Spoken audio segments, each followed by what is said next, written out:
आई किचनमध्ये नमस्ते. मी बनवते आंबोशी. आता कट कसं करतात ते मी तुम्हाला दाखवते.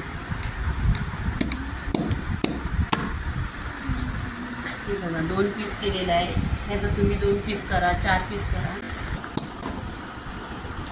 पहा 4 पीस केलेले आहेत. असं आहे ना, ही आतमधली बी आहे ती काढायची. पूर्णपणे असं 4 पीस झाले. ते तुम्हाला छोटं मोठं तुमच्यावरती आहे. असं पूर्णपणे हे सगळं आंबा कट करून घ्यायचं आहे. पण ही कैरी कट करून झालेली आहे 5 किलो. आता आहे ना ही उन्हात टाकायची आणि फॅन खाली ना ही उन्हात सुकवायची असते. इथे उन्हामध्ये आहे ना आता कैरी सुकत टाकायची. हिला आहे ना ह्या कैरीला 2 ते 3 दिवस पूर्णपणे असं ऊन दाखवायचं असतो. ही कैरी आहे ना फॅनमध्ये सुकत नाही. ही टेरेसवर किंवा गॅलरीत अशी सुकवायची असते. तर इथे मी आता सुकत वाळत ठेवलेली आहे. इथे पहा 3 ते 4 दिवस झालेले.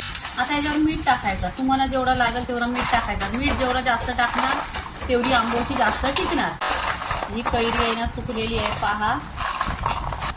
इथे आहे ना मीठ टाकलेलं आहे. मिठावर आहे तर पूर्णपणे मीठ छान असा लावून घ्यायचा आणि पॅक डब्यात ठेवायचा. खाली पाण्याचा हात नाही लावायचा. पूर्ण 1 वर्षभर टिकते.